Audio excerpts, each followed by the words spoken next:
on the second part of A Loud About Nothing Special, where we will dissect part 2 of season 3 of Bridgerton. Of course, it is I, the hottest dude in the podcast game, Sebastian Conelli. And as always, the per usual, the standard, the norm, society accepted. Cute boy himself, Robbie boy. Robbie, say hello to our wonderful court that is holding us today. Hello, gentle readers. Hello, gentle readers. How are we doing? We are back. We are. And we are talking Bridgerton.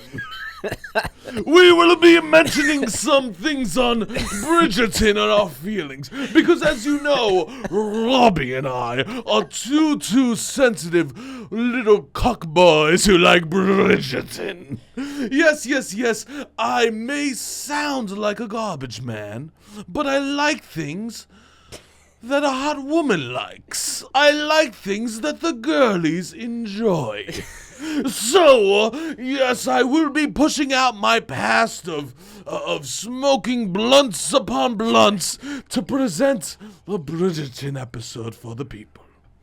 I love when they're so filled with emotion and excitement that they, like when you go, Bridgerton, like that they can't, the word is just like oozing out of them. Yeah.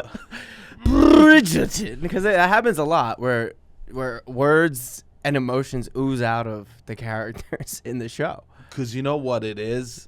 It's like it's coming out. I don't know. Because it's so big that back in the day, I think those people had to think before they spoke. They do. It seems like that every single person thinks before they speak. Well, it's just written that way, so it happens a lot faster. Well, I think in society, you had to think before you spoke more. And in those moments, the words came out before their thought happened, so the word lived in their mouth for a second. Yeah, it really feels that way.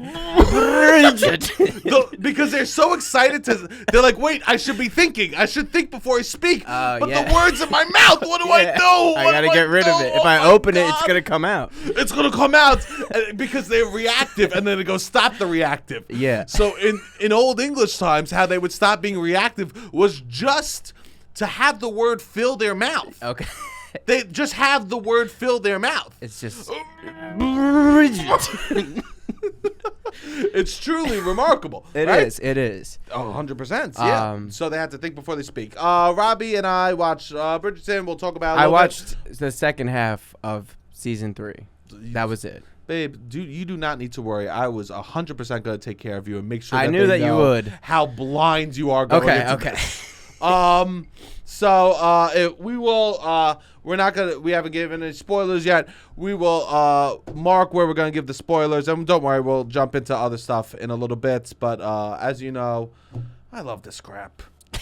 I love it. I don't know what to say. I want, on the point you were talking about, it is a lot of the people in their regular conversation speak almost in poetry. They have the most beautiful, I guess, metaphors sometimes, or the most poignant metaphors for what they're trying to. Like what? I don't have specifics. Oh. But Lady Bridgerton, if you watch a highlight reel of Violet Bridgerton and Lady Danbury, they both are very, I would say, they speak a lot in poetry, metaphors. I mean, I watched the show very high. I've only consumed the show extremely high. Great. So this just so we know. I want everyone to know, and I don't take notes, where we're coming from here, the two of us. I watch the show meticulously, pay attention. I watch recaps online, and I like to absorb. And then me and my sister will talk about it on the phone for a couple hours. Okay, I do pay attention. I'm not texting. I will say this: I watch it when everyone is asleep. Like it's your dirty little secret? No, just I'm not text. Like no one that I could be chit chatting. Why with. do you wait till everyone's asleep? Because you know no one else wants to watch. For the most part, like in my immediate house, and then also I focus. Like I'm not distracted by Instagram or texting or anything like that. I'm on me and the television. And so Robbie has watched season 1 years ago during the pandemic. And correct. The last 4 episodes he watched. And then I watched Queen Charlotte in between the episode that we did. And I also watched the Give Me Everything Tonight carriage scene. So I watched the Give Me Everything Tonight carriage scene, Queen Charlotte, and now this Amazing. in the last like few weeks. Okie dokie. And then I did watch Bridgerton season 1. Don't remember much of it, if I'm being honest. I know we talked briefly before this, and you forgot one of the storyline. The main story. You forgot the main. I knew. Yeah, I remember vaguely the end, but I forgot the main storyline. Okay, so let's get into it. Here we go. Okay, so we're starting the Bridgerton recap. There will be spoilers moving forward. Yeah. Okay. Spoilers moving forward for Bridgerton, and we'll come back at a later point in the episode, and we have segments to distinguish what is what. I love how you checked with me, and then you made an announcement for the audience. Okay, I just this is it. You go. We're gonna do spoilers. Spoilers. That was very funny to me because the structure of the show. You check with me, and then you tell the people. Thank you, Robbie. I love that. So I have to say this. What a disappointment of a season. Okay. What a disappointment. You were disappointed. I was disappointed. I was very disappointed in the season. And I will say this. The show Bridgerton did not trust that Penelope and Colin could hold a storyline. It's absolutely disgusting how many storylines they had going on. They could have had such a good love story or such a good story about how Penelope is a fucking boss. Yes. Right? How she fucking runs this town and is Lady Whistledown and is literally a millionaire and has so much power and people like trying to discover who she is. There's such a good storyline. And they were just like, nah, we're going to do 17 storylines and then kind of tell you the Penelope and Colin storyline. There was a lot of fluff around the main story. And it was confusing to me. As someone who only watched the second half, it was very confusing to me because I was like, it was boring. It was unimportant. It was boring. It was hard to distinguish the characters from the different storylines. I was confused. I was like, are some of these people, I guess, here as a callback to kind of just make people be like, oh, they exist? Like, yes, I think there was a lot of fluff around the main story. They were trying to set so you didn't see in the first part, they were trying to set some stuff up for future. I also figured that a little bit because I know they have to do every sibling at a certain point. I also want to say, it's hard for me to tell the Bridgertons apart. Here's the thing. You also didn't watch the show. I've seen enough at this point where I'm like, I feel like I could figure certain things out. They all look too similar? They look similar, I think. That's a good casting. I guess, yeah, it is a good casting. I guess it is good casting. Because they're all siblings. But they do look very similar. And I think it took me a while to get them all down. I don't know if I still have them. I don't think if you show me the Bridgerton family, I would be able to, like, distinguish them at all. That's okay. Yeah. That's okay. Yeah. But for me... But they're not memorable enough. You know what I mean? Like, they don't have enough... they all have similar qualities, too. And temperaments and kind of... I disagree with that. Really? The guy in the threesome, I thought was also the guy with the wife. That's actually, this is why we can't listen to you, Robbie. Okay. Because the guy with the wife, they look a little similar, but they're so different personalities. One is someone that wants to be there for their family and do the right thing for their family. The other guy who's having a threesome is this whimsical fuckboy. They're actually opposite personalities. You didn't see season 2. I didn't see season 2, so he's the main character. Okay. We cannot. Truly, you're confusing him because. But they're both cheery, lighthearted. Like the way that they kind of, their temperament seems a little similar. Oh, I like to do a little joke here. Like they're all kind of like, oh, life is good. I don't know. I guess in the airy group, a little bit scenes. Yeah. But they, as people, are very. Any other person that watched the show, I don't Wouldn't think it be confusing them? It's not confusing. That one would not agree with you at all. Okay. Because season 2 people loved because of how much he was like trying to be there for. He's a star. This guy. He's a star. He's a good. Okay. And he's actively a movie star. Okay. So no, I'm not. I watched it really high, and I watched 4 episodes. So, but it's hard for me to distinguish that. That added to the confusion. There's these side stories with the side Bridgertons. I'm like, all right, if you want to set the next one up, I get that. For me, it wasn't confusing. Okay. For me, it was disappointing. Yeah, it is boring. It is boring too. Not even boring. It was just that they didn't. Bridgerton did not believe that Nicola and Colin that they could hold a storyline. Okay. That they could carry a season on their back, which is disgusting to me because she's such a tremendous actress. She is good. So good. And even if it's not going to be a great love story, have it be a great story about her hiding her identity and having to reveal it and like coming to terms with that and people accepting who she is or not accepting who she is. I mean, this is the most intriguing part, in my opinion, of all the Bridgerton stuff that I've watched, is this character that has so much influence on the high society that they all are obsessed with, and they're mysterious. I mean, I just recently watched Spider-Man 1 and Spider-Man 2, and what I love about those Spider-Mans is the whole conflict of him and MJ, of like he's in love with this person and he can't tell her because he has this other identity. It's fun. I loved Hannah Montana. I loved these are you like secret identity. I like the shows. secret identity, and a lot of and the other secret identity is this massive star, and then you have the person who's just like regular in society. I think it's a very fun premise, and it was, I guess, not executed that well, and she was a great vessel for this premise. Well, yes, I think that she was great. And I think that they didn't fucking believe that they were like, she's not hot enough to lead a Bridgerton show. Which is wrong. Which is wrong. Yes. I think it's been proven wrong by the internet, and I'm so fucking happy about it. That is good. Right? Because I think everyone's out there being like, you're stupid, Bridgerton. They literally have Francesca's storyline in there, so there's just a hot, a stereotypical hot, classically good-looking woman that has a main storyline in the show. It's actually bananas to me that we're not just focusing on probably one of the most interesting parts of Bridgerton, which is Lady Whistledown. The most, in my opinion, yeah. And so even the love story between the two of them is infuriating because they don't even show them building, right? Yes. So let's talk about that mirror scene. Does my girl got heavies? You better fucking believe it. Okay, so this is the first scene, really, the big scene in the part 2, right? Where they hook up. Yeah. And I'll tell you this. Oh, dog. Wow. It was hot. What'd you think? I thought... Boobs. You like them? I was like... You like them? I like them, sure. Sure. Wow. Definitely. It's like softcore porn they do. They do porn. They do porn. They basically do porn. This was the most fancy. I'm like, this is fancy porn. This is fancy porn with better acting. This is SAG porn. This is SAG porn. That's what it was. This is union-based porn. This is SAG porn. That's kind of... She took a picture of the Shea Lounge that they fucked on, and they broke the one of the feet because they were going at it so hard. Yeah, I mean, they do sex work, which is nice. They do sex work? That's what this is it not? Yeah. I thought you meant the characters.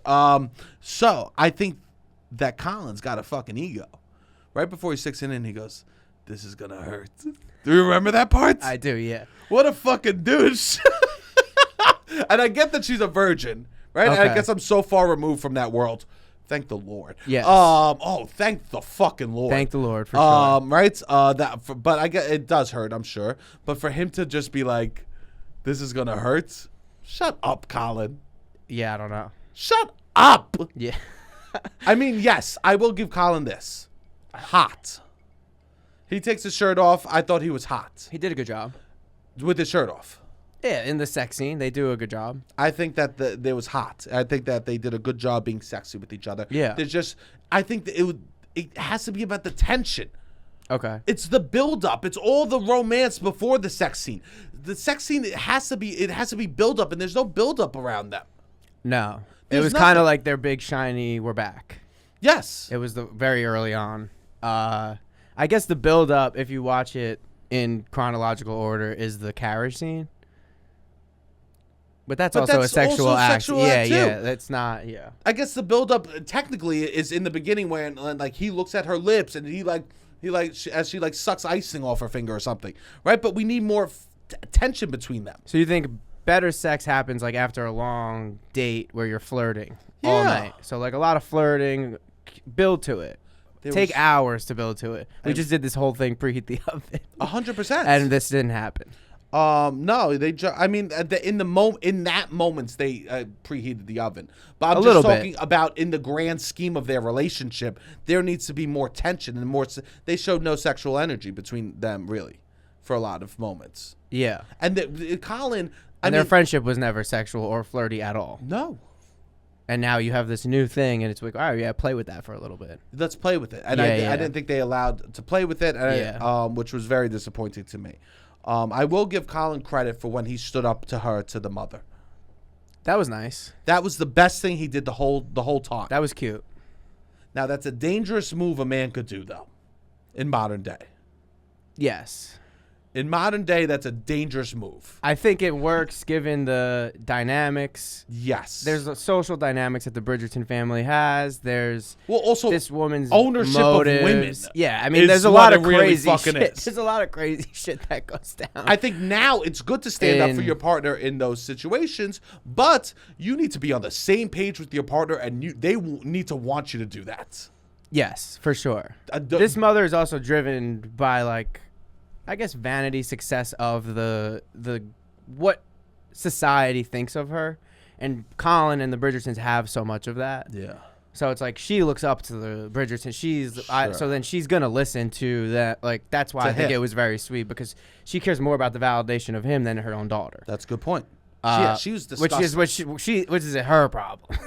She realizes, obviously, if you watch the show, and she apologizes, which is nice. Which is good. There was a nice, like, I could know the show is like good for, it's like built towards women, because there was that, like, mothers and daughters like finding, like, conflict resolution and, like, accepting each other at the end, which was finding nice. Acceptance, which I did think was nice. Yes, right. Because I never she saw her a little bit more, and but Penelope saw her mother a little bit more, I think, when she found out what she had to do. 100%. To steal the stuff. She's still a very vain woman.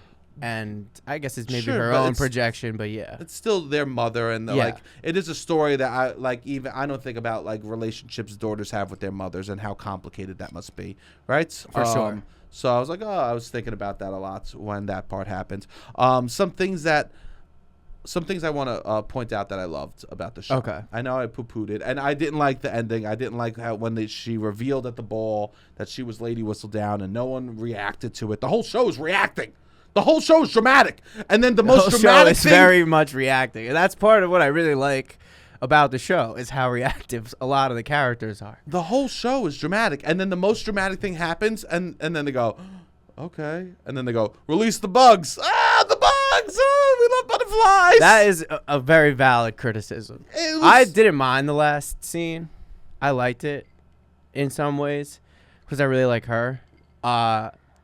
But to not react, they should, even if it's positive, to have a neutral reaction to the Lady Whistledown reveal is quite insane. It's bad directing, bad writing. It's bad a lot of things. It's not on the people in Bridgerton. Yeah. It's on, there's a new showrunner for Bridgerton season 3, and you can really tell. Okay. You could really tell that the show's changed a little bit. Even, like, Violet and Lady Danbury, my two reactive queens, they react to everything so dramatically. They have such nothing when this happens. Well, what I love about Bridgerton so much is their love for the drama. Yeah. Their love for being dramatic. Yes. For every conversation to end with someone going and running out of a room feels so fun. Yeah. Doesn't it feel? Imagine you got in a fight with someone and you were arguing and ran away and you didn't see them for a month. Yeah. That is such a dramatic move. Yeah, it is dramatic. Eloise. I'm going to start pulling the Eloise. Eloise is fun. Well, I'm going to start doing this. Eloise goes, you have until midnight to tell Colin. I'm going to start going, if you want to hang out on Friday for drinks, you have until midnight on Wednesday to confirm. I'm going to start dropping you have until midnight. Okay. Bridgerton has taught me to lean into the dramatic nature of life. Yes. Life is once. Everything should be important. Everything should be, I'm going to bring back the fucking vapors. I have the vapors.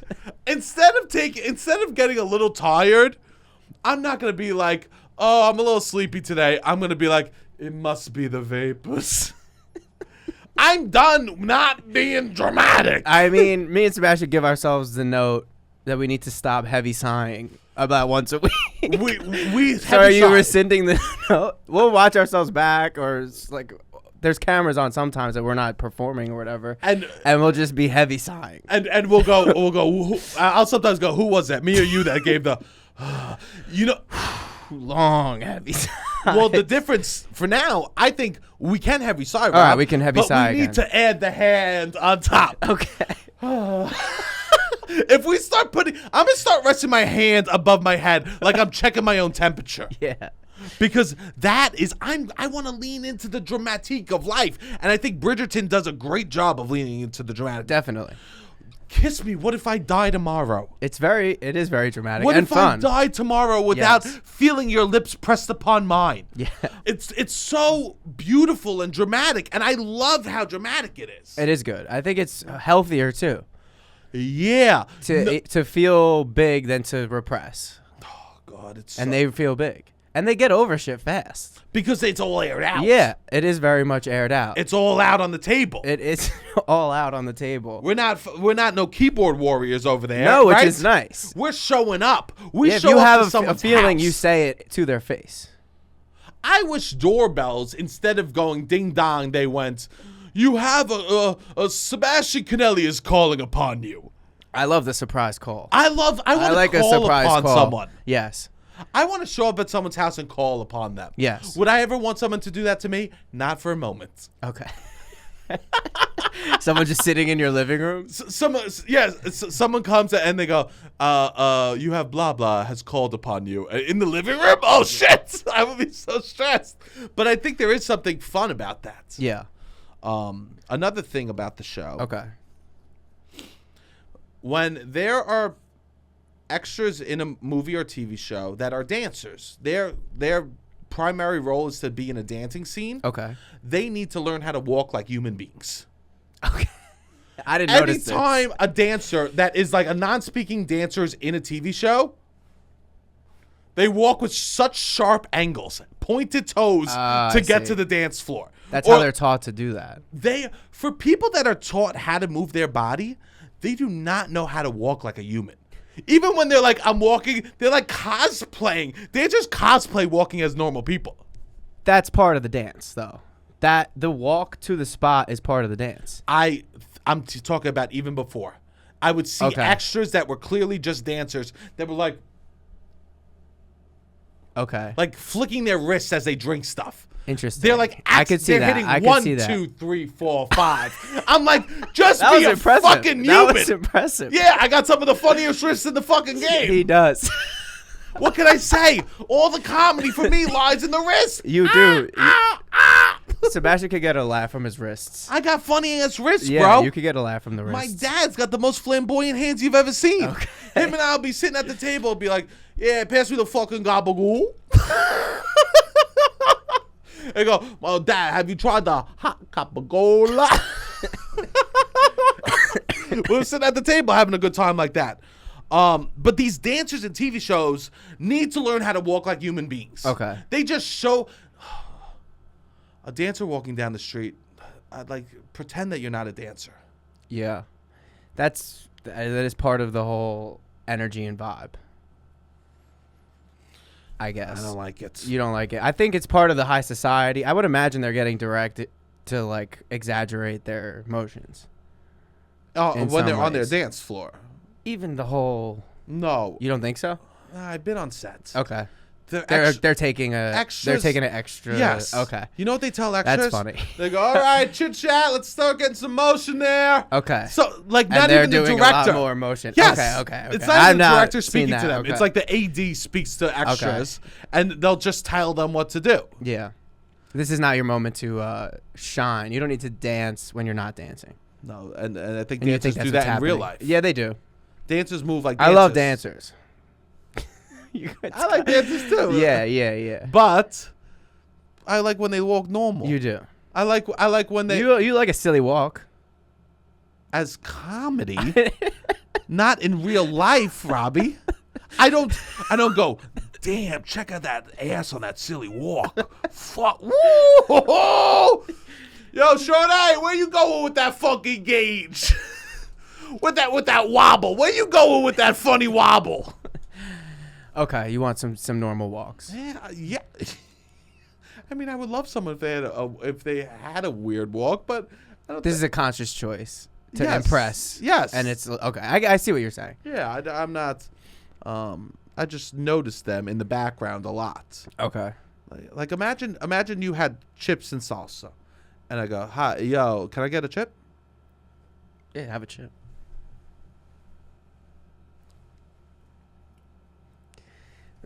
Doesn't feel unnatural for Bridgerton.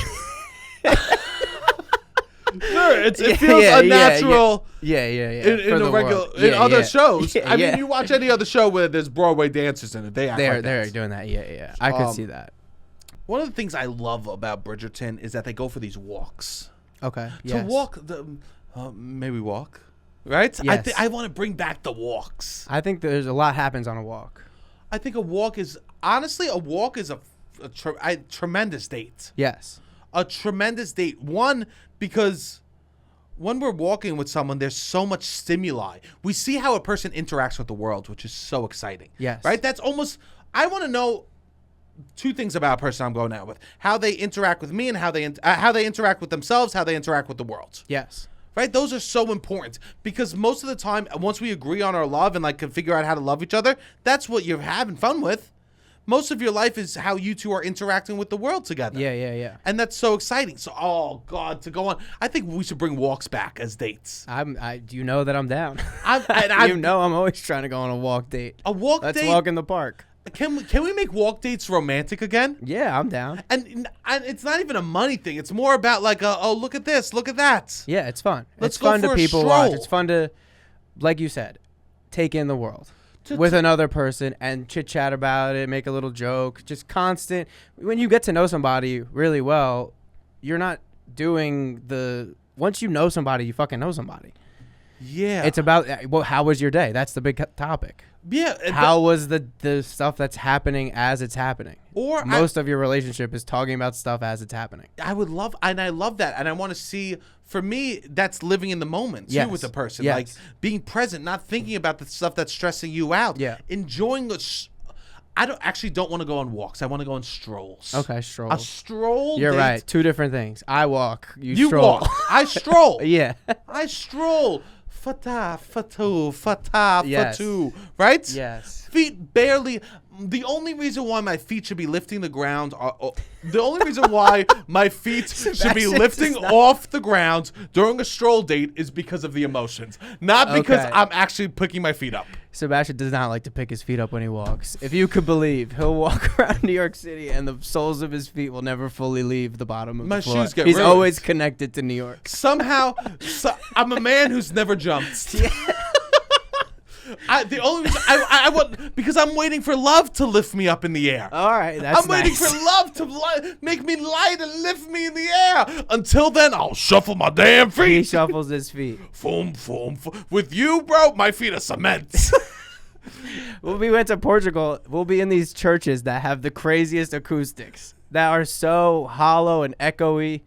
And Sebastian will not lift his feet off the ground, and you just hear the Air Force Ones just clicking throughout, and it just these loud echoes. I could be on the other side of this massive church, and you just hear, because of the way that the acoustics are, and the way I walk, very loudly, Sebastian's Air Force Ones. Because I don't tie them either, so you got the syncopation of a walk, the whole thing. Yeah, man. I mean, and if a woman could love me at my horrible walk, okay, then she could love me in any way. It's so funny because you're making fun of women that walk dramatically, and you walk dramatically. I do. You do walk dramatically. I live dramatically. You do live dramatically, but it's hard. It's hard. It's hard. Anyone that doesn't live dramatically isn't living. Yes. Anyone that's not living dramatically isn't living. We are all going to die. Live. Bite the sandwich and go, oh, I'm in love. What are we doing? Absolutely. Why am I not gasping? I'm taking a sip of Crystal Light and I'm gasping at its glory. I think that's great. I'll take a sip of. I was at the beach. I took a sip of Crystal Light. I go, oh, you need to try this. And they go, what is it? I go, Crystal Light. And they go, I've had it. I go, oh, you don't know how to live. Because me, I live in feelings. I think that's beautiful. I walk outside, the sun hits me, I go, yeah. and then I grow into a sunflower walking.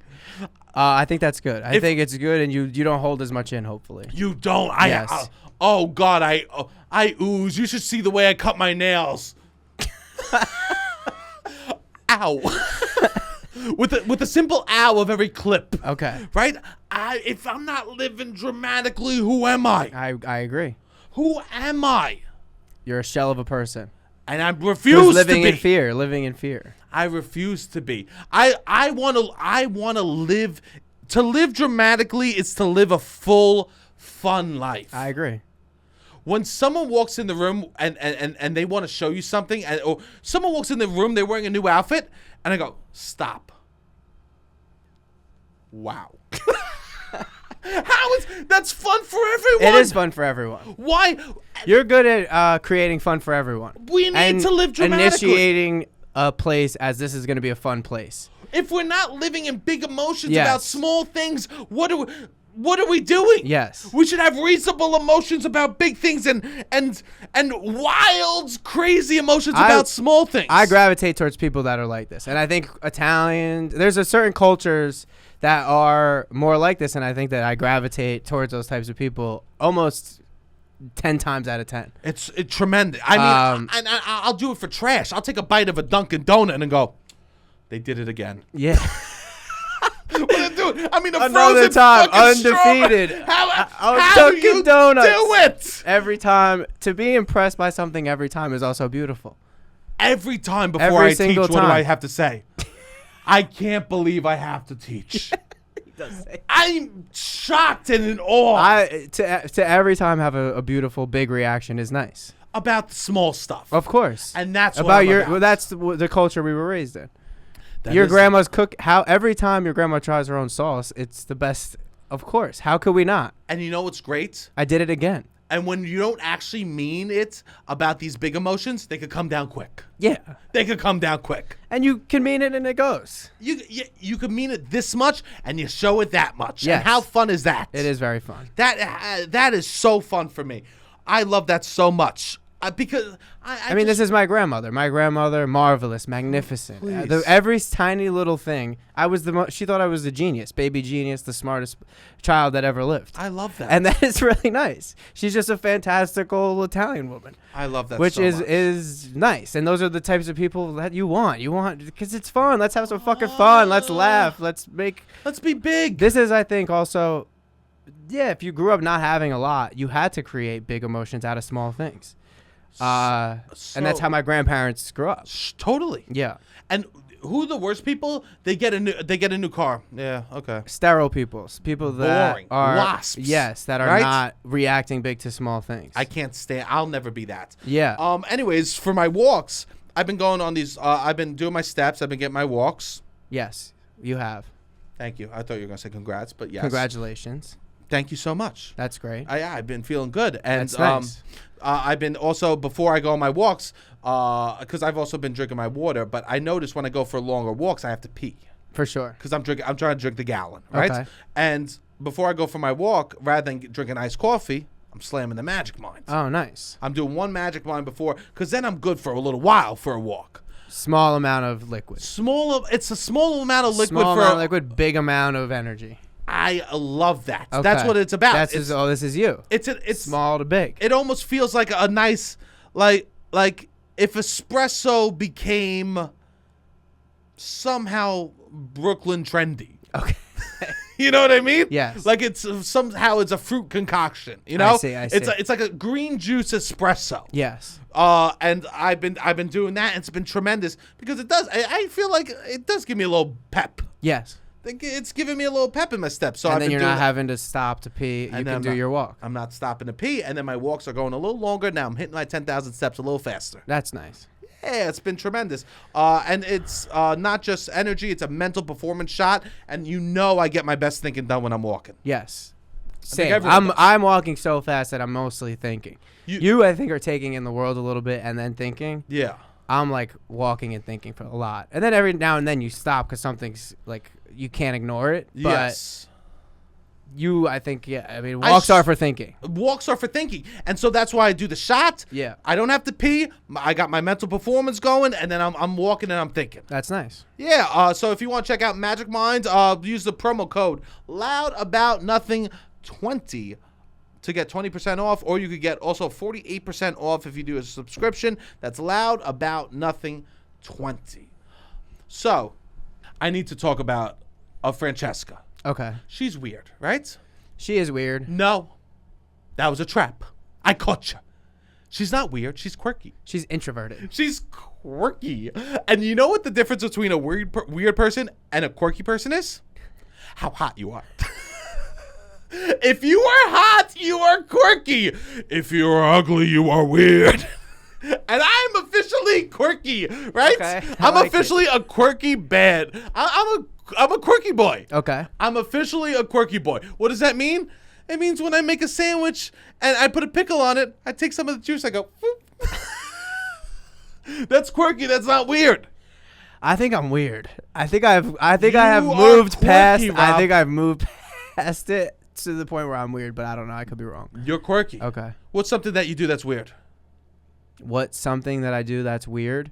When I leave your bathroom, I flick the lights 3 times. I can't stop doing it. I don't know why. That's a quirk. You think it's a quirk? That's a quirk. He likes consistency. He shows up for the light switch. I need to turn it off, turn it on, turn it off. Every single time, and I can't stop. Well, this is a bigger issue. You brought mental illness to a fun light segment that we're doing here. Sorry. You brought. What am I going to talk about? Well, I was when I was a child, people would emotionally. Right? Like, you're bringing up like OCD behavior. Yeah, that was an OCD behavior. Yeah. That's tough. I guess. I wish I had better OCD. I wish you had. What a real comment. I wish you had better OCD. Because I have it about some things, but it's not like organize my room. To have OCD in a way that just hurts you and doesn't help you. Yeah. Sucks. Which I don't have it severe. I don't think I really have it much at all. There's very few things that I have it, but I've seen it in other people, and that is really what OCD is, like uncontrollable, like little tics. Having to do stuff. Yeah. Which is more. I just can't not do it. I don't know. We can cut all this. But go back to the weird thing. I think that it's fun to be quirky. Yes. I also think it's the way that we do stuff. Okay. Say something is weird, like say that like when I eat my sandwich that I remove it all, I separate it and I eat one piece of it at a time. Yeah. If I separate it, I go and I eat it like that, that's weird. If I separate my sandwich, I go yum. Ooh, delicious. Right? That's quirky. It's having a positive attitude around your behavior. Your weirdness. Your out of the norm behavior. 100%. And I'm done feeling shame about things that are weird about me. I could see this. I want to be quirky. Yes. And what does that mean? I still am weird. I just love that I'm weird. Yeah.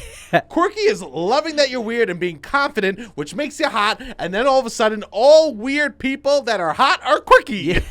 I like that. I would agree.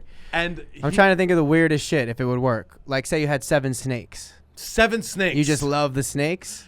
You come over, I go, oh God, come look at puddles. Yes. Come look at puddles. You can make snakes go from weird to quirky with the right attitude.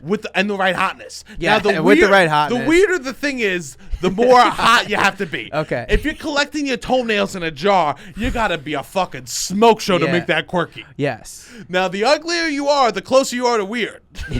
Yeah. You're really close Yes, to weird. That's a good point. Bieber could pull off the clippings. He goes, and "Oh, maybe it's quirky. He's quirky. If Bieber was Not that collecting his many people outside of the Bieber realm could get the toenails to becomes be. a TLC show Yes, quick. yes. Right?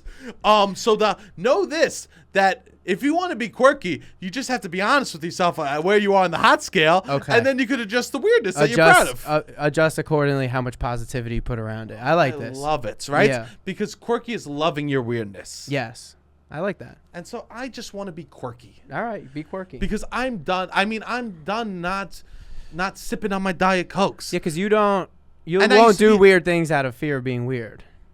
Sometimes I feel like. Yeah, and I'm done. Especially maybe as a kid, like on Staten Island, it's hard to be weird. I got told my whole life. You can't be weird on Staten Island. Don't be weird. Don't yes, be weird. Don't be you weird. have to fit a certain kind of mold. And even like, even like in Brooklyn, don't be weird. I want to be me. Yes. And I'm going to do things that are quirky. Yes. Right? Yeah. And that might be, I spray my hair. I do hairspray in the car before I get out of it. Yeah. That's quirky. Yes. Because if I go, everyone get out, I'm doing the hairspray, right? That is fun. That's fun. Yes. And then I open the window, I go, feel like Snoop Dogg just hit the barbershop. That's a quirky behavior. Yes. That is not a weird behavior. No, not at all. So I think that all of us could turn our weird behaviors into quirky behaviors by loving it and being hot about it. I love it. I think that's 100% accurate. So I'm all about all my quirks. Yes. My quirks. God bless you hot people that have only been quirky. And I challenge you to be weird. I think I kind of realized this at a younger age. Oh, well, congrats. When I I just was like, oh, people are interested in my quirks. Like, people are interested in just liking something. Like, if you like, I liked the Red Sox a lot, and people kind of liked that. I like it. If you Something like something different. and you're positive about it, I think people generally receive it very well. And if you're positive, that's a hot behavior. Yes. Like, I stopped drinking diet soda in private. Okay. And now I drink it publicly. Okay. And someone came up to me the other day and they said, you're the Diet Coke daddy. Oh. Someone came up to me and said, oh, you're the Diet Coke daddy. On the streets. I love this. I've been called the Diet Wow, Coke that's daddy. incredible. That's incredible Now, news. this was something I used to hide because I'm like, who am I? I'm a dude. I should be drinking this. I should be drinking that. I finally accepted my love for diet soda, for Diet Coke publicly. Yes. And people are calling me the Diet Coke daddy. I think it's great. Now, was it just Father's Day and did I get a lot of Diet Coke daddy love? No. Okay. But am I still claiming the title? You better believe Yeah, it. you should claim the title. I am your Diet Coke daddy. Yeah, this is great. I mean, that might have to be our merch. That might have to be merch. Diet That's Coke good. Daddy. Diet Coke Daddy is great merch. Like, what are we talking here? That's who I am. Yeah. This is great. Yeah, so and that was finally me accepting my thing, something I didn't want to share. Yeah, I think that is good. And I'm out here, I'm drinking Crystal Light. Yeah. I'm eating pickles on the regular splash. This is good. Be quirky. You should see me after I do the pickles. I'm buying the one with extra juice just so I could suck my finger. I like it. I showed up to high school in a Peter Pan outfit. I love Disney movies. There you go. I'm like, this is what I'm doing. I'm going to be in line with what I like. And if I'm genuinely positive about it, not trying to pander or do some type of thing, if you're in line with it and you have the receipts, I think it goes pretty well. That's it. If you actually like it. And this is about speaking truth. Yeah, for sure. You show up to school, you're Ash Ketchum with your Pokemon things, and then you don't really know many Pokemon. Then it's like, all right, this guy's weird. What is going on? But if your whole thing is Pokemon, and it's like, oh, it's pretty impressive how much he knows about Pokemon. That's great. I like it. If somebody is really into it in a genuine way, I usually am like, oh, I think it's nice for people to love things. Yeah. That aren't just toxic. Whatever. It's awesome. Even the Bridgerton shit I love. Yeah, it's nice. So that's why it's nice I get to just share it. It's not, I'm not weird for liking Bridgerton. I'm quirky. Yeah. I was talking to this guy. He's from Bay Ridge. He's like, what you, very strong Brooklyn accent. He talks like this, kind of like whatever he's talking to me. And he's going, bro, I just got into painting recently. Like, it's really nice for me to paint. It's a good way for me to deal with my stress. I was having a lot of stress. So, you know, it started. I was doing like the model calls. You got to paint the fucking model calls afterwards. And then I'm like, you know what? I should fucking get a canvas and start doing this shit. That's amazing. And he was really like, that was the combo. And I'm like, you know what? It's so nice. That was my favorite thing about this guy that I had this whole conversation with. And whatever. There's other things in the combo. But my big takeaway is this guy loves painting. That's nice. And I think he embraced it. And when you stand on it and you embrace it and you're proud of it, it ends up being nice. It took him a couple of steps to get to a canvas. Took him. He's almost 40 years old at this point. But that's beautiful. But he got there. The best time to do something was probably 10 years ago. The second best time to do something is today. I love that. It's a great saying that I've been rocking out on. I like it. Right? Because, yeah, you could regret the past. I wish I started painting when I was a kid. 10 years from now, don't wish that you started painting today. Incredible. What What did you think of? I think my favorite, I guess, side story, it's kind of intertwined, very intertwined, obviously, with the main story, was the Cressida Cowper story. What did you think of that? What story is that? The woman who comes out as Lady Whistledown, and then she's backed up against a wall. Yeah. Yeah. You got to make moves. The thing is, the society sucks. The yeah. world that they built is not nice to women. I don't blame her at all for anything that she did. Me neither. I get every single move she made. Your back is against the wall, and I think she was finally like, monster. yeah. I think she's finally like, all right, I gotta fucking take shit into my own hands. She was gonna marry a monster. Yeah, I think it's fine. I think that I liked that a lot more than the other two side stories. I liked the mom and the older. I liked seeing the older love. When that is nice. The older guy was calling upon the mother. Yes, and it kind of tied back into the Queen Charlotte. Yeah, I thought that which was I fun. thought I liked that storyline in Queen Charlotte also. Yeah, I thought that was a good storyline. I think the Francesca one. I mean, there's going to be a whole season about them in Scotland. Oh, there is. Yeah. Is that the next season? I don't know. Okay. Well, they're doing the books out of order, so we don't know. Interesting. What's the threesome stuff? Couldn't give a shit about. Me neither. Like no, I know. I don't know. What is this the thing. for? What is? That's what it seems like. They're just trying to fit an algorithm in some ways. If you look in the back, you saw a tennis racket. That's what it felt like. It felt like it was a last minute. Oh shit! Challenges blew up. Grab a threesome. We gotta do a MMF scene. Yeah. We gotta do a male female scene. Challenges was big. Yeah. Oh god, the Bears coming back. Maybe they a male female yes chef each other to coming. Right? What are we just stealing all other things that are successful? Which there's no way. Oh, maybe rather than a bedroom, they're on a dune. Like, what the fuck are we doing? We're just like looking at media. Oh, Big Bunny, Bad Bunny. They speak Spanish the whole time, right? We're like Bridgerton. It felt like you were just like stealing like what else is popular and just pooping it into your show. It did feel that a little bit. I think that's probably not the case, given that it's a 2-year production window. In our minds, it's the case. It is in our minds. It is the case, and that's how it looks. Yeah. But in reality, I think it's just they want hot people hooking up, and they know that threesomes are popular. They know that bi is popular. They know yes, that they're gonna hit a lot of buzzwords with this. We need to remember it was bad. It was just like, Bridgerton what are we doing? is pandering. Yeah, they are pandering. Bridgerton is actively pandering for to sure, us. And that's good. But pander better. You can pander better. If you're gonna pander better. Yes. If you're gonna pander by with so many ways of being like, oh, we're race isn't a real thing, as much of a thing here as it was in the historical time, right? Oh yeah, sexuality is open and there are queer people in the show. Great. I love that. But then when you can't be like, well, Nicola isn't hot enough to fucking lead a show. Yeah. Yeah, it is wild. There is an art, I think, to giving the people exactly what they want. Give it. And most people are bad at it. A lot of people, I think, want to give the people exactly what they want because they want to be popular. And that's a big thing that motivates them, is clout and popularity. But a lot of people fail to just deliver exactly what the people want. Well, here's the thing. And some people that are really good at it, they like Charlie XCX, I think, with the new album, just gave the people what she wants, what they want. Well, I also think that she's doing her. She is doing her. I think that these Bridgerton people are completely not doing that. I think they're missing. I think some people, when you're right. When you try to data mine it and use, I guess, statistics and be like, all right, this is what's trending and we want to hit this and we need to hit certain topics and this, that, and the other thing, you lose yourself a little bit. Yeah. And you can be genuine and also tell these stories. From a place of like actually understanding what you're trying to say. And they're just not giving enough space for important topics. Yes.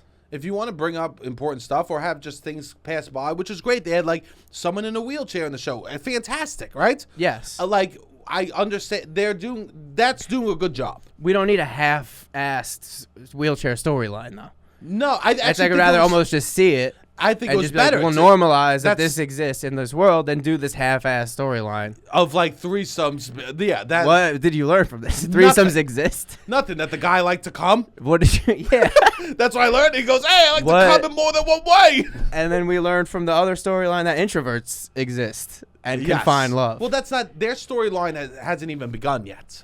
Okay. So that's why it was so that's annoying. What they were doing, setting it up. They're setting it up because. I won't even give it because I would do a spoiler for a spoiler. Right okay, now, all right. We don't need a spoiler for a spoiler. We don't need to do spoilers for stuff that's not even out. Okay, yet, okay. Right. So, but their story. That's why it was so annoying to me that they're just like, we need to push this storyline because just give Penelope her moments. Yes. Give her. Whatever. I could go on and on. She's beautiful. Her boobs were amazing. Her acting's amazing. You do good. You do good. But I really liked watching. I mean, was annoyed, but I still enjoy watching the show. I enjoyed watching it too. I was tearing up. At what point? When she made the announcement. I mean, I tear up a lot, to be honest. I would get high, and now I watch TV, and I just cry. I cry for the dumbest shit on TV. Not cry, but like my eyes get wet, and then the tears start falling. I cried at the end of Queen Charlotte. You did? When they went under the bed together. That was cute. It's cute. That was heartbreaking. Because... And they're old, and they look at each other. Oh, and they do the fast forward. Yeah, and they look at each other, and they see each other young, hiding in that same moment. Yeah. I go, that's so beautiful. Yeah, that got me. Yeah. Yeah. A few things got me in Queen Charlotte. Things get me a lot Yeah. easily now. I liked Queen Charlotte a lot because it anchored the show a little bit more in somewhat of reality. Like I learned, when I first watched the first season, I was not placing this queen as an actual queen of England who actually had to lead England in a time where she had this husband who was away and couldn't really lead. And like, all right, this is actually, it's not rooted in reality, but well, it's rooted in a side of it's a side of history that didn't change like states or like the world, you know what I mean? Yes. It's the social side. The social side of a period of time that was accurate. Like, they're trying to create somewhat of an accurate time period, I guess. Yeah. Which to me, it was just like, when I first watched it, I'm like, oh, this is a made up land. This is Game of Thrones. Like, you know what I mean? Like, when I first watched the first season, I was like, oh, this is a Game of Thrones type show. I didn't realize that it was like... Anything in the past really does feel like a made up world, huh? Yeah. Any show that's just set in the past, I'm like, we're in Narnia. Yeah. This ain't reality. If I didn't learn about it in world history or U.S. history... Even if I did. Oh, really? You're like... Even if I did. Even if I was watching a show and George Washington's crossing the Delaware, I go, what is this, sci-fi? Yeah. What is it? What is sci-fi, right? Yeah. It all feels made up to me. Yeah. It's very colorful. It's very fantastical. So I just thought it was a little more fake. I liked rooting it in reality, though. I think that, for me, Queen Charlotte felt less of a love story. Yes. It's pretty sad. It is sad. It was really sad. Yeah. I think English history is sad. Yes. When I went there, I learned how sad it was. It is wildly sad. And I felt bad for Queen. Yeah, obviously you feel bad for Queen Charlotte. I mean, you feel bad for the king, of course. I mean, that's the life it's a crazy life. Sure. I mean, you definitely feel bad for the king. The king is getting fucking absolutely. He has to deal with this. Yeah, she could walk away from it. I know. He's aware of his mental deterioration. I know. Deterioration. You really hate the British monarchy. And it's wild because you love the king and the queen at the end of Queen Charlotte, but you just hate the British monarchy. Yeah. I also want to say from Queen Charlotte, it's like America's view of history is so interesting and skewed because we learned King George. We learned about King George our whole life. Yeah. This bad guy that like wanted the states, no taxation without representation. We need to defeat King George. King George bad. We're so great. We did this big fucking war on Christmas Eve. George Washington overcame King George, whatever. Meanwhile, this guy can't live. Yeah. He's mad. He's getting tortured most of his life. He is having to go under his bed for real. I mean, I don't know if that's true, but you know that this man is extremely anxious and having to deal with a lot. They had to find somebody from far away to marry him because he was so anxious. He's more than anxious. Yeah, he had a disease. He was like schizophrenic. He was known as the Mad King George. Yeah. He was actively known as mentally ill. Yes. Not in a way that like he had social anxiety. Yeah. In the way that he was like schizophrenic. Okay, it was that bad. Yeah. Okay. Yeah, it makes it more funny to me that we're like, oh, It makes it funny. not funny, but just like we're like we won American Revolution, like we beat this guy. We Sure. like the amount that we learned, took and down we a- had so much pride in this thing that this could not be on the top 5 list of things that was important to this man. You Maintaining the colonies. You wish that it was like it wasn't a standard win because he had an arm tied behind his back. I don't even care. It was It's just unfair. funny how much America like places so much on this, how great we are. 4th of July, the 17th, the Constitution. This was not even a C plot in Queen Charlotte, and it was going on during the time of Queen Charlotte. That's how little you're saying they Yeah, care. it doesn't matter, yeah. We're I- celebrating a win that they're not celebrating, I don't think, at the same level of a loss. Part of me agrees and part of me doesn't. Okay, what do you Yeah. say? No, I agree. In Okay. Queen Charlotte, they didn't care, but I do think that they that was the fall of the British Empire, Okay. and they probably were caring, but they were probably losing from a lot of places Yes. as that was happening. Yeah, yeah. So it is a bigger win for us than a bigger loss for them Yeah, because we won our independence. for sure. But it is funny that to think that like George Washington's hanging out as he's like just struggling to have a wife. 100%. Um, It's like my whole life we learned that Space Jam beat the Monstars, and then now I figured out that the Monstars were not the Monstars. The Monstars could barely walk in a circle. tough. Tough. I don't care. It's just funny to me. I don't have this super But you know like what's American nice? pride, but But you know, in that, the King George probably did nothing. 100%. He did nothing. Let's Yeah. be honest. And Yeah. even presidents now, they do stuff, but there's people that run the country. For sure. And even over there, we're not even electing him. Yeah. He No, did he was doing nothing. nothing. Yeah. But we didn't learn it that Oh, way. to be we a- learned we yes. beat King George. Oh, that was the test that we took, and this You need to whole- know his name. We needed to. Yeah. He was the symbolic head of what we defeated. And he was. Yeah. Yeah. But it is funny to, definitely. It is nice to connect some historical stuff to Bridgerton. For sure. Which then I think was what made me more emotional is Penn is the most influential person in England. Yeah. The Queen of England is obsessed with finding this person's identity. Yeah. The Queen of England is impressed by this person's talent. The Queen of England can tell, all right, this is the best writer probably in whatever this high society. Which writing is important then. That's communicating. That's 100%. modern day acting. Or not acting, I guess there's plays then. Yeah, But definitely. what we do, it's that. It's publication. It's journalism. It's magazines. Can It's I say newspaper. this? It's everything. It's probably closer to reality TV. TV, yes. She yes, was reality TV. Because there were Jane Austens during that time who were great female writers. Okay. From England. Okay. So there are great female Yeah, writers. that's I think true. Shakespeare existed at but this way point. before that. Yeah, yeah. But there are great female writers at that point. She's writing trash. We have to. She's writing poetic trash. But here's the thing. Penelope is the first reality TV producer. yeah. Because what she's doing is she's not involved in the drama. She's curating the drama and then bringing light to it and presenting it in the way that's most entertaining. Yes. And I love reality TV. Yeah. And so does society. Yes, And that's yes. why we were taken away by Lady Whistledown. Yes. Because she knew how to write. Yes. She was Andy Cohen of the time. Yeah.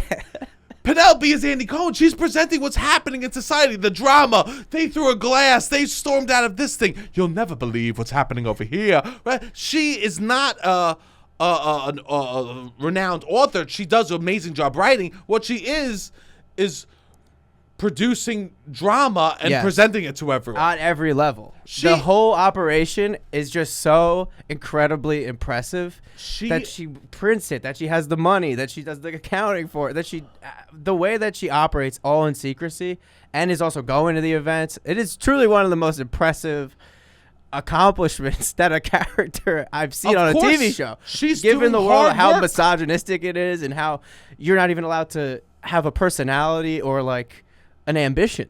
And You're literally, they tell her he will have ambitions. You hopefully can do through that and make your mark. And it shows you that, like, it's someone that's beautiful, Penelope, that society, like, rejected her. And she was such a strong inside person and character that she's like, I'm going to figure out how to be great in the way that I want to be great. Even Yes. if society isn't accepting me, I will accept me. Right? Yeah. And I think that moment could have been so beautiful that when she's like presents herself as Lady Whistledown, because she's like, look, everyone thought I was nothing and look how much I've done. And Yes. everyone poo-poos me because I got this great man, Colin Bridgerton. But what you should realize is that I deserved better. Look how fucking awesome I am. Yeah. Look, I am a star. I am truly, everyone pushed me away and I built this fucking thing on my back. I love it. I mean, and then it's at the nicest ball that we've probably seen in Bridgerton so far, which she is fully funded. So it's like, look also what I've created. Look what I've been able to do. Look what I brought my house up. I brought my sister. Like, she has created this absolutely beautiful with these fucking butterflies and to have no reaction. It to is that. crazy. Yeah, you're right. To have nothing. I was like tearing up, so I wasn't even paying attention. The music tricks you. And then I'm laughing while I'm like literally a lot of water coming out of my eyes while I'm laughing because I'm like, I'm fucking, this is Bridgerton. What am I doing? Well, you get wrapped up in the story. I did get wrapped up in the story, but it is absolutely insane that there wasn't a reaction, either positive or negative. Yeah, that's just bad storytelling. Um, I do want to do this. So I love Bridgerton. Okay. Me and you are dudes.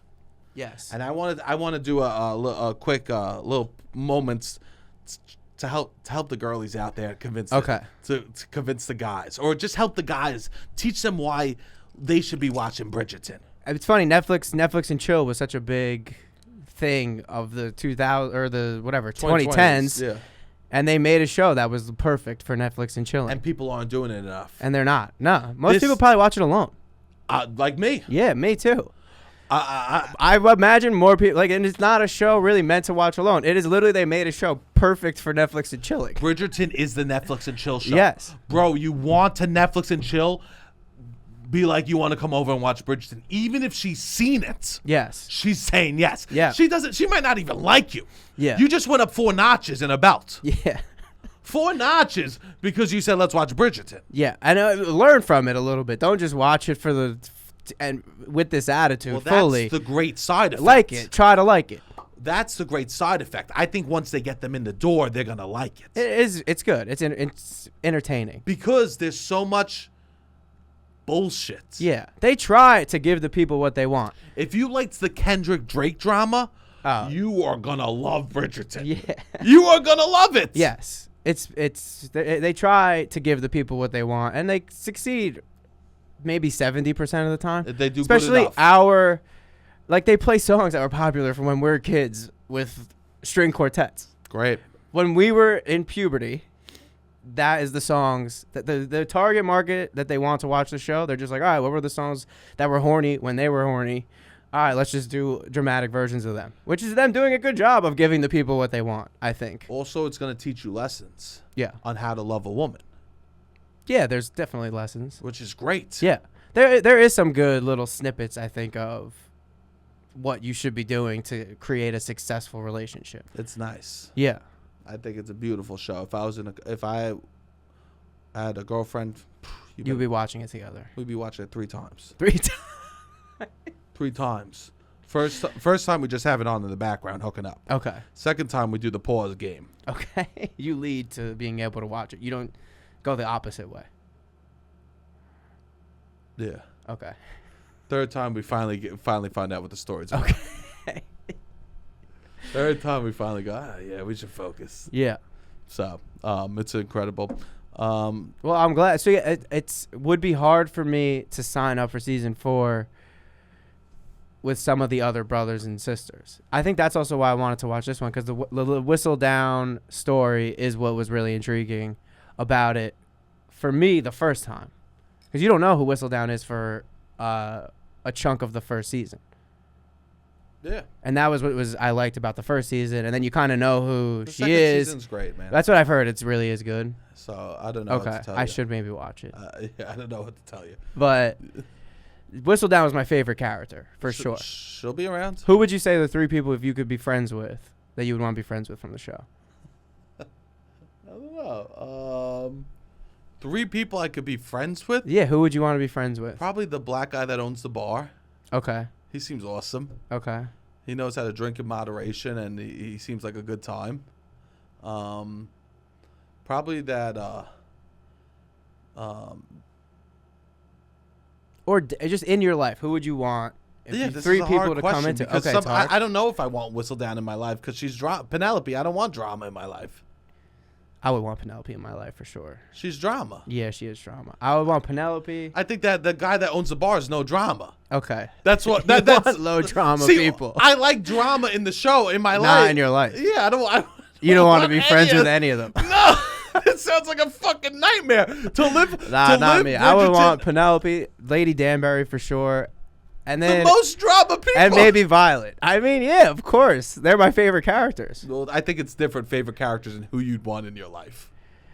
That's true. I could see Violet getting exhausting, but she's open. She's open-minded. Yeah, but in She's your so- life, you know who seemed awesome? The guy that ran the print shop. Yeah. I mean, I would want someone chill. Okay. I don't want. You don't want highly dramatic people in your life or you know me. in your circle. I don't like. I like being dramatic about small things. I think Yeah. being dramatic about small things is fun, and then being reasonable about the hard stuff in life is the way I want to live.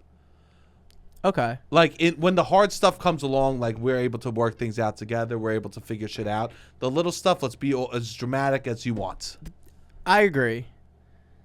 These the stakes are incredibly high though. It's an incredibly insane world that they live in. So 100%. they're dramatic is I don't know what I'm trying to say, but them able to be so dramatic is impressive given the world and the power that they've accumulated and the influence that they've all accumulated, I think, in the world is impressive. Who's impressive? Lady Danbury, Violet Bridgerton, and Penelope Featherington. Cool. So, Like, but I this is a think- different question, Rob. Well, that's what it draws me to wanting to be their friend. I think that they're accomplishing so much. Me and you might want different things out of life, huh? I mean, maybe so. Because I'm looking at like, who do I want in my life? You're like, oh, who's accomplishing the most? They're just interesting to me. They have the most they have the story. They have the it's not being friends with Colin is boring. I never said Colin. Yeah, for sure. I said the guy that owned the bar that's chill. Yeah. I guess I didn't watch all the seasons. I don't Sure. know all the I know basically the main characters. But You listed the characters like that you somebody know. who's been able to overcome so much, that's intriguing to me. People that have lived a life, people that have dealt with a lot of struggle and persevered. Those are the people that and made something incredible out of a really shitty situation. So Violet Penelope- is not that. Violet has done nothing. Violet is not that. No. She is a front runner, but her kids are even more front, I would say, born on third base. I think that you liked Queen Charlotte, and you connect, and that's why those two are hitting high for you. I liked Queen Charlotte a lot. I like the Queen Surprised you when didn't she was say- younger. Yeah. The Queen today she's less interesting because she's lived as a queen for 30 years. True. But someone like Lady Danbury and Violet, and then also they're interesting to me. I don't know. Those are who I would want to be friends with. That's my three.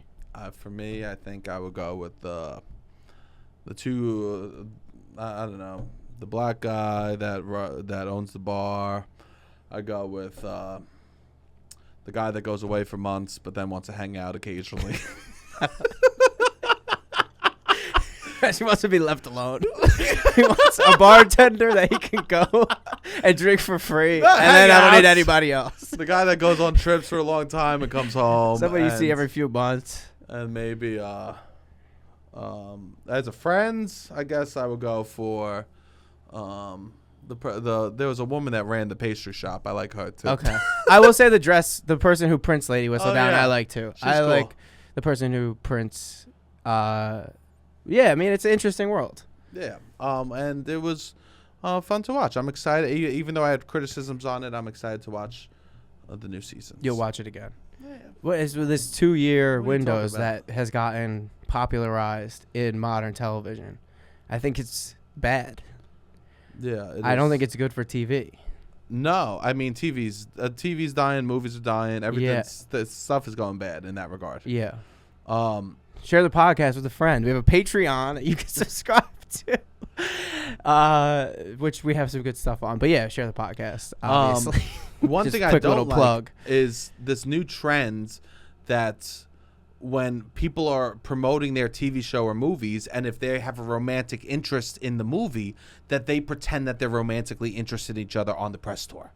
has this I also agree. I think it's annoying, but I had a moment to myself where I'm like, oh, this has existed for as long as I've been alive. I don't know. It's just treating me. It makes me feel as an audience member and a member of society that they think I'm stupid. I think that they do a lot of things that make me feel that way. I think I'm constantly consuming media going, oh, they think I'm stupid. Truly, for me, for them to be like on this press tour and like pretending that they're Penelope and Colin kind of looking at each other romantically and stuff like that, and like pretending they might be romantic, and then the day the press tour ends, he drops that he has a girlfriend. Oh, that's wild. It's just like, how stupid do you think we all are? Yeah. Oh, don't sell us a lie and then stab us in the back. Right? Yeah. It's so annoying. It is annoying. Because these studios talk down to their viewers. And they're telling actors, like, oh, come on, lean into it. Even Saltburn, when the two guys would, like, pretend to go in for a kiss for each other. Yeah, they it's did like, do that. How dumb do you think we are? And all they're affecting is people that don't understand it. And they're hurting people. Yeah. It worked, I guess, on us when it was Troy and Gabriella. When it was Zac Efron and Vanessa Hudgens, well, they made them date, but also we were 13. I'm 30 now. They're marketing to the same people, thinking they could do the same strategy. It doesn't, like, we realized what happened. Offensive. Yeah, they want 12-year-old me to have the exact same reaction to a 30-year-old me, where it's like, all right, I understand what press is now. I didn't know what press was when I was 12. You know what I would be impressed by? If I thought two people were really in love and then they talked afterwards and be like, his breath stunk for half the fucking show. I'll be like, now that's an actress. People want the truth. I don't think that these studio or a lot of the world really understands that people want the truth. People that's why the Kendrick thing was so, I think, exciting. And it wasn't even all the truth, but he was at least speaking bluntly, like things that people are afraid to say. Because can I tell you what happens? Out. So, in the past, only rich and famous people got to sell us lies, and now with social media, everyone sells lies. Yeah, there's so many lie dealers out on these streets. All social media is filled with lies. Yes, right. And so then we go, oh, so then why are we getting our lies from these people and from the general public? So then these people that are Hollywood studios or the elites or like the superstars of the world now have to lean into truths in order to be interesting. Exactly. Because everyone is selling. I'm getting a live from Nancy next door, yes, right? Who's got 2 corgis. Everybody is lying out here. And they're receiving lie information. They're regurgitating lies. The lie cycle is at an all-time high right now. And it used to just be old Hollywood would be able to lie to you. Yes. But Hollywood, a nice clean propaganda campaign. The government had all control of the lie. Like, yes, the government and big media and Hollywood could kind of control their narratives. Mm-hmm. It's like, nah, we could everybody with fucking 2 fancy lights, 2 cameras, and 2 microphones could lie. And here's the thing. We yearn because everyone could lie, we yearn for truth. Yes. So when you go on a press tour lying about, like, or pretending to still be in love, I'm furious. Yeah, I agree. I'm furious because you're talking down to me. Yes. What we want, because everyone in the world is lying right now, is authenticity. Yes. I would love if Nicola just foofed on the red carpet and be like, "Sorry, I had Taco Bell earlier." And people would love it too. This is what I think they don't. Viral. I don't think people they're doing a bad job of delivering what people want because they're trying to sell us lies rather than truths. Yes, and they're trying to make they go, "Wait, we could lie better than them, right? Rather than using a filter, we'll make our face a filter." Yes. Right. Yes. Rather than like pretending that we're on a private jet, we'll buy private jets. Right. Yes. They're turning their reality into lies. Yes. And what we yearn for is truths. I agree. And we need to stop just enjoying the lies. As society, we have to be like, no, we hate that you're on press tours lying to us that you two might be flirty. Yeah. No, we hate that you're lying to us. Oh, that what's her name? That they had a Northwest one, a pizza party at Joe's. Yeah. Right? Like, I think that we want truths. Yeah, for sure. And even if that is unflattering, that's interesting. It's interesting, 100%. And you have to remember, as celebrity, we're not looking for you to be someone we just look up to. That's what you want. What we want is someone that interests us. Yes. Someone that could take us away from our reality and make us entertained in some way. Yeah. And that's what Lady Whistledown did. She brought to light all these things, the negative and the positive. She spoke the truth Yes. in a very entertaining way. And people crave it, 100%. And that's why people online go viral for crying. To be a young person that goes viral for crying is you selling the truth. Yes. Now, here's the thing. If you continue to cry, you're selling Then a you're lie. selling a lie. And you want to, because we get put in a box, so we want to stay in that box. Yes. But we need to continue just sharing our truths. Yeah. I agree, 100%. And it's the only thing that I think could save Hollywood is to share truths. Yeah, to speak honestly, but they don't. The honest truth is these people have too much money and too much power, and like, Yeah, the CEO of whatever Warner, but we just saw last year when everybody went on strike. It's like these people have no interest in telling anything that's the truth. That's some money. The most powerful people so it's like they're not going to produce things that, I mean, they do sometimes. Like Amazon made a movie about being homeless and it won Best Picture. What was it? It's called Nomadland, which is just a wild. So they're like their relationship with the truth. They made it themselves, or interesting. someone bought it. I think Amazon produced it. I don't know if they made it and then bought it. They probably did. It probably did that situation. I can't imagine. I know. Amazon's like, let's shed light on this. And next Amazon documentary. How about this? Small business owners. Yeah. We shed light on how hard it is for them. Yeah. Right. Next light on this. Right. Well, artists want to make this, and then 100%. it's an unfortunate situation because the artists want to speak true. I think most artists want. That's what they're a part of what drives them is being able to speak the truth in the way that they like to do it. If it's painting, comedy, I say whatever, my job dance, whatever. This is my job as an artist, right? Okay. It's to allow myself to be vulnerable enough for the world to affect me and for me to share it with people. I love that. Right? I think that's we've said that, or you said that on the podcast.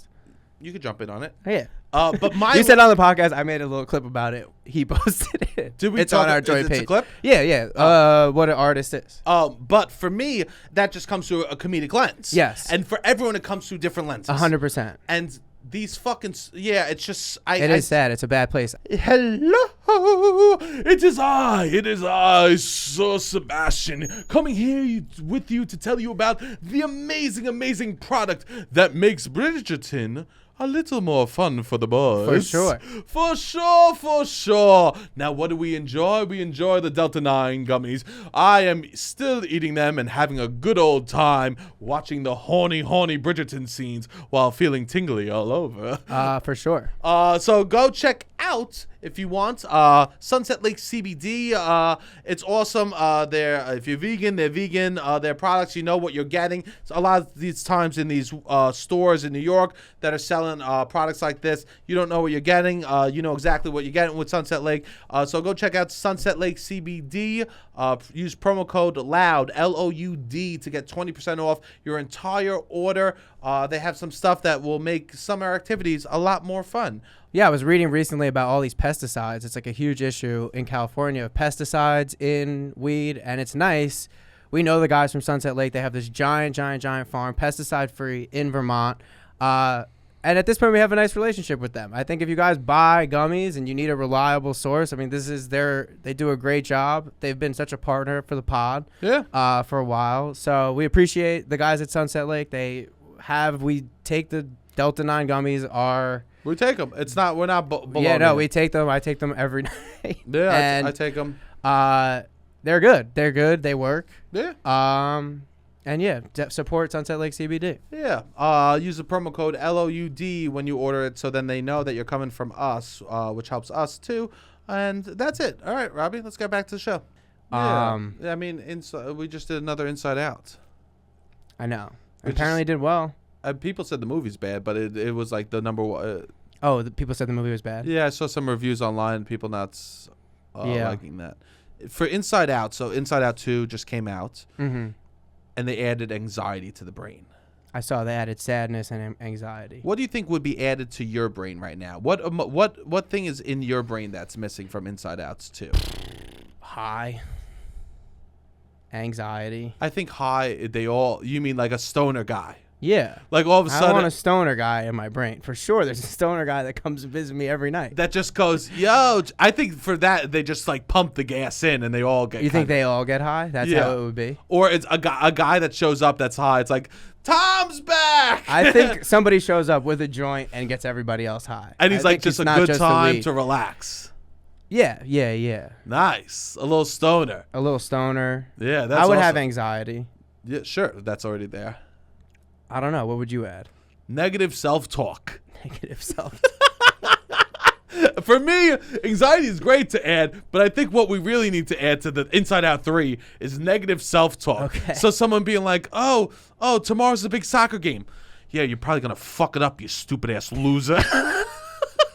And I would love to play negative self-talk in the next Inside Out. Okay. Yeah, you fucking suck. Don't you hate yourself? Ooh, I bet they hate you, you stupid fucking piece of shit. Oh, God, I'm disgusted by you. You should be disgusted by you, too. Oh, so what? They don't want to sit with you? Probably because you got a big fat ass. I mean, that's real. There we go. And that's what I'm talking about. Okay. I brought some truth. Do you have a positive self-talk or no? I work on the positive self-talk. So maybe we get a little positive self-talk guy too I think to talk with the negative. Oh, that's good. Yeah. They could be like a pair. Work some things out. It could be like a parent trap situation. Yeah. They were separated out of motion. Yeah. Pride and shame, I guess, is a little bit of that. Yeah, negative self-talk is more fun though. Yeah. So this is the end of school year is happening. School is wrapping down. So as two children of teachers, Yes. we just want to send our love and thank you to all the teachers out there that did a great job this year. Respect. And in that same vein, teachers, congratulations on doing such an amazing job all year. Know that teachers have worked hard to be this sloppy. Yes. Know that if you see someone, if you're at Chili's and you see someone ordering their fourth margarita, know that they had to wipe your child's ass. The next few weeks are going to be big weeks for teachers all across the country. They're going to go on their vacations in Disney World, in Myrtle Beach, South Carolina. I'm sure there's parts of California that the teachers go to. There are teacher hubs, and they will be at their hubs, and they will be drunk, and they will be messy. We have to allow teachers to have a messy summer because so then they can raise our youth. Yes. If we see someone throwing a tantrum because they said no mayo and they got the dish with mayo and they're throwing a tantrum and you go, oh, that's a teacher. That's fine. They dealt with 100 tantrums this year. 100%. I think teachers in the summer deserve a free Karen card. They deserve. Teachers in the summer have dealt with so much shit that they are allowed to pee their pants because they dealt with kids pissing their pants, right? Yes. They're allowed to throw tantrums in bars because they're so drunk because they dealt with so many tantrums. Yes. Whatever your child did to them during the school year, they will do to society during the summer. That's what we have to remember. What teachers are doing is everything that got dumped on them, little kids going, ew, I know why you're single, because you're gross, Miss Johansson, right? They're allowed to go up to a guy that's flirting with them and go, ew, you're fucking gross, right? We have to allow what your children put on, teachers. They will spread through bars all summer long. For 2 months. For 2 months. They get a card. These a pass. teachers, yeah, for certain behavior. Not all, but certain. Not certain. Yes, of course. Keep it legal, people. Yes. Right? Don't be wild. We don't want to suspend you. Yes. We don't want to have to call the principal in. But we have to let teachers get loose. Yes. Buy a round of drinks for the drunk teachers in the corner. You Absolutely. know why? Because they dealt with your child. Teaching is not. It should not be a babysitting job. It should be a teaching job. It should be, I'm trying to insert information into these children's heads, and it is not that. It is a lot of jobs. Babysitting, one of them. Caregiving. A psychologist. Psychologist, right? for sure. A friend, a parent figure. Absolutely. And on top of that, they got to teach them trigonometry. Yes. Imagine having to teach someone a mediator. Literally, imagine your job was to teach children trigonometry all year. Now you're telling me July rolls around and you're not going to drink a bucket of beers alone? If I had to teach trigonometry all years to kids that were on their cell phone going, ew, zaddy, I would be taking Jaeger bombs all to the face, right? I'd be on the beach getting sunburned on purpose. We have to let teachers be reckless so they could help our youth during the school year. This is their recovery time. This is built in. They work all year round. This is a necessary recharge. 1,000%. And how they recharge is by taking out what children put on them. Yes. Into the bars. Yeah. Into the chain restaurants. Into the malls. Yeah. Professional athletes, they work a portion of the year as their professional season happens. But they are professional athletes for their career, if they are good, 365 days a year. When you are signed to a professional sports team, you are a professional athlete 365 days a year. That's beautiful. And I think this is the same thing applies to teachers, and we don't see it that way because, they get the summers off. No, the summers are necessary. The summers are necessary. It's not a sustainable job to do 12 months out of the year. They got to let the demons I don't know out. how many, what you think of these kids are wild. A lot of teachers are 30 to 1, 20 to 1. What's the ratios I would say across America? I would guess it's in the 20s. They've been a tea kettle with boiling water inside. Yeah. We got to let them pour the water out. 100%. That is part of the job, and it is a 12-month job. And this is necessary. And part of a teacher's job right now is to go into every bar and be a fucking menace. Yeah. Part of a teacher's job in the summer is to be absolutely reckless and a fucking disaster. To be the worst person in a location. Yeah. Is part of their job right now. And they often don't end up doing that, but they could. But if you are at a bar and you go, wow, I can't believe that person is doing this. Literally skipped all my songs to play the Black Eyed Peas. Who is that? That's a teacher. Oh, who just grabbed the bars? Who just grabbed the drinks from the bar without paying for them? That's a teacher. I love. Who's the what? Oh, there's a woman in the men's room peeing in the urinal. That's a teacher. In New Jersey, we have this thing that I've probably talked about. In New Jersey, we have this thing called Beat the Clock. Yes. Tuesdays in the summer. It's about getting drunk. It's about getting drunk. The beers used to start at $0.25 each. You get 4 beers for $1, and then I think every half hour they go up in price. And it is mainly an event for teachers. We should go. It's Tuesdays. You want to go? I would do It one is- Beat the Clock with the teacher. You want to do Beat the Clock? Where is it? It's in Belmar. It's messy. It's a wild thing. I mean, I'm It not is really a drinking wild, right now. Yeah. But we do one Beat the Clock with the teachers. I think it's a lot of teachers end up going to be because they have off in the summer, and this is like an event. Granted, everybody goes to Beat the Clock. It's a huge event. People love it. But I would say it's in Belmar. Kyrie Irving's meant to Beat the Clock. Kyrie Irving also from New Jersey, from close to where I just remember when he went one summer. It was a big talking point, obviously. Yes. When he was like 22, he Can I went. tell you this, What? Rob? I'm not worried about who's been in locations that I'm entering years ago. I guess you're right. I also view Kyrie positively. Not everyone. Yeah, views I don't Kyrie really care positively. about him. I like people from New Jersey that are my age. Obviously, I try to support. That's nice. That's nice. But Kyrie, it's not just teachers. He's got your back. But it is a big. I would say a lot of teachers end up going because it's Beat the Clock, It makes and more it's on sense Tuesday nights. that he's a flat earther if he's from Jersey. Yeah, he's from Jersey. He's Oh, got a lot of his behavior makes Italian dude in his ear fucking Yeah. telling him it's politics. He's such a Jersey guy. I mean, I love Kyrie, but yeah, it'd be fun. If you want to go, I would go. Yeah, we and could I know think I about obviously know teachers. Yeah, we could We could squad up with some Jersey teachers. only teachers. Only teachers. Teachers And they only. love Beat the Clock. And I think they end up going a little later in their life. Like some people give it up in their early 20s. The teachers go to Beat the Clock. And teachers deserve They it. deserve Beat the Clock. They They deserve deserve 25-cent beers. And we kind of make it for them. For every time you had to disassociate in the class because people were being a menace, you deserve to black out. Yeah. Beautiful. So I had to give some love for teachers. Happy summer vacay. Hope everyone's having a good summer so far. And that's it. Thank you for enjoying our Bridgerton episode. If you haven't watched it yet, please enjoy. Please have a good time. And without further ado, Robbie, hit the music.